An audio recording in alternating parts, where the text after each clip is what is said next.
హరి ఓం. ప్రియపుత్రి పుత్రులారా, నీతి శాస్త్రం నుండి మరో శ్లోకాన్ని, దాని విశ్లేషణని మీతో పంచుకుంటానండి.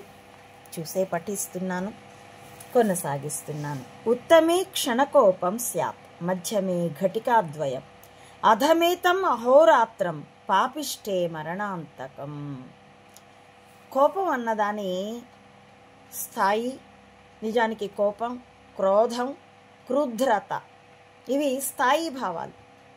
ఆగ్రహం, మహాగ్రహం, ధర్మాగ్రహం, ఇలా కోపంలో కూడాను రకాలు. ఇక్కడ శాస్త్రం మనకేం చెప్తుందంటే, ఉత్తముల యొక్క కోపం ఉత్తమే క్షణకోపం స్యాత్. ఉత్తముల యొక్క కోపం క్షణమాత్రం ఉంటుంది. బిడ్డల పట్ల అమ్మకైనా కోపం కొద్దిసేపే. ఇప్పుడంటే ఏమోలేండి, అవి కొనసాగుతున్నాయి డికేట్స్. అసలు కంటితో చూసుకోక పంటితో మాట్లాడుకొని తల్లి బిడ్డలు కూడా ఉండడాన్ని నేను వింటూ ఉన్నాను. కాబట్టి కానీ గురువులకైతే కోపం క్షణమాత్రమే, తక్కువే. ఎందుకంటే వాళ్ళ బాగు కోసం కోపడతారే తప్పితే హృదయంలో ప్రేమ ఉంటుంది. కాబట్టి ఉత్తమే క్షణకోపం స్యాత్, మధ్యమే ఘటికాద్వయం. స్నేహితుల మధ్య, తోబుట్టువుల మధ్య ఈ కోపం మధ్యమే. మధ్యములకు ఉత్తములు, మధ్యములు, అధములు. ఆ ఉత్తముల కోపం క్షణమాత్రమైతే మధ్యముల కోపం ఘటికాద్వయం. ఏదో 2 గడియలు, 2 రోజులు, 2 నెలలు, 2 వారాలు పోతుంది. మళ్ళీ స్నేహాలు పలకరించుకుంటారు, అన్నదమ్ములు పలకరించుకుంటారు. ఇలాంటి వాళ్ళు మధ్యములు. అధమేతం అహోరాత్రం, అధముల కోపం రేయింబవళ్ళు ఉంటుంది, కొన్ని సంవత్సరాలు కొనసాగుతూ ఉంటుంది. కానీ పాపిష్టే మరణాంతకం, పాపిష్టి వారి కోపం చచ్చాక కూడా మిగిలి ఉంటుంది, జన్మ జన్మలకి కొనసాగుతుంది అన్నట్టుగా మనం చూస్తూనే ఉంటాం. ఉదాహరణకి పివి నరసింహారావు గారి పార్థివ దేహాన్ని కూడా అవమానించినటువంటి ఎంత పాపిష్ట అయి ఉండాలి ఆ bar women Antonio Maino alias Sonia. ఇలాంటివి ప్రత్యక్ష ఉదాహరణలు. రాజకీయం అనుకోవద్దు, గూఢచర్యం కాబట్టి కూడా చెప్తున్నాను. అందుకే నా పోస్టుల్లో స్పిరిచువాలిటీ లేదా స్పైయింగ్ 2 కలగలిసే ఉంటాయి.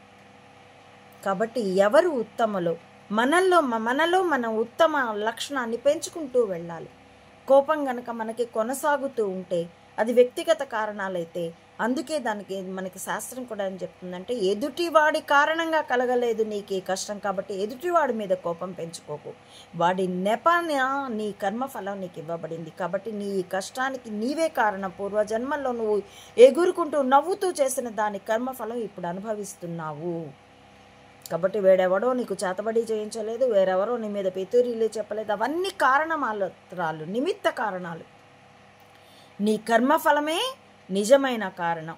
ఈ విధంగా అనుకుంటే మనం ఈ కోపంతో సహా అన్ని అరిషడ్ వర్గాలని దాటగలం. కాబట్టి వ్యక్తిగతంగా జరిగిన కీడుకి అవతలవాడు నిమిత్త మాత్రుడు, నా కర్మఫలం నేను అనుభవించాను అనుకోవాలి. అదే నైతికత పోయేటట్టుగా సమాజానికి కూడా కీడు చేసిన వాడిని ఎట్టి పరిస్థితుల్లో వదలకూడదు. వాడి పాపాన వాడే పోతాడు అనుకోకూడదు. వ్యక్తిగతంగా మనకి కీడు జరిగితే వాడి పాపాన వాడే పోతాడు అనుకొని మన కోపాన్ని అహోరాత్రం నుండి దాటించుకొని ఘటికాద్వయానికి వచ్చి అక్కడి నుంచి క్షణమాత్రం దగ్గరికి రావాలి. కాబట్టి ధర్మాగ్రహానికి, వ్యక్తిగతమైనటువంటి కోపానికి తేడా తెలియాలంటే అసలు శాస్త్రం అన్నా తెలియాలి కదా. శాస్త్రాన్ని పూర్తిగా డ్రైవ్ అవుట్ చేసి క్రైస్తవులు తమ సువార్త కూటములు ప్రతి ఆదివారము వెళ్ళి, అప్పటి వరకు గుడి మొహం చూడని హిందువు మతం మారాక ప్రతి వారము చర్చికి వెళ్తాడు. హిందువు మాత్రం ఆ సత్సంగానికి బాగా దూరం చేయబడ్డాడు. ఎందుకంటే హిందూ ధర్మం ఇలాంటి నీతి బోధిస్తుంది. వ్యక్తిగత జీవితం దగ్గర నుండి సమాజ జీవితాన్ని ప్రశాంతము, పరిశుద్ధము చేసుకోవడానికి ప్రయత్నిస్తుంది. అలాగాక వ్యక్తి జీవితం చుట్టూ తిప్పితే దేహ భ్రాంతికి లోబడి అరిషడ్ వర్గాల పూరితమై సమాజం కూడా కుళ్ళిపోతుంది. దాన్నే మనం ఇప్పుడు చూస్తున్నాం. కాబట్టి ఉత్తమే క్షణకోపం స్యాత్, మధ్యమే ఘటికా ద్వయం, అధమం అహోరాత్రం, పాపిష్టే మరణాంతకం. కాబట్టి ఇలాంటి శ్లోకాలు మనకి మ్యాథ్స్లోను ఫిజిక్స్లోను చెప్పుకుండే ఫార్ములే లాంటివి. కాబట్టి వాటిని ఫింగర్ టిప్స్ మీద ఉంచుకుంటే, అందుకే వాటిని సామెతలుగా కూడా మన పెద్దలు మనకి ఇచ్చి ఉన్నారు. ఆ విధంగా వాటిని స్మరించుకుంటూ ఉంటే మన భావోద్వేగాలని మనం నియంత్రించుకొని, ఎందుకంటే సమాజం డస్ట్బిన్ కాదు. నాకు ఇంట్లో పెళ్ళాం మీద కోపం వచ్చింది కాబట్టి ఆఫీస్లో నా సబార్డినేట్ మీద చూపిస్తాను అని అనడానికి. కానీ సైకో సినిమాలతో దాన్ని పెంచి పోషించి అది ఓకే ఎక్స్క్యూజబుల్ అని చెబితే మనం అట్లాగే తయారయ్యాం. ఇప్పటికైనా సత్యం తెలుసుకొని back to the pavilion, up to the limits, that's all.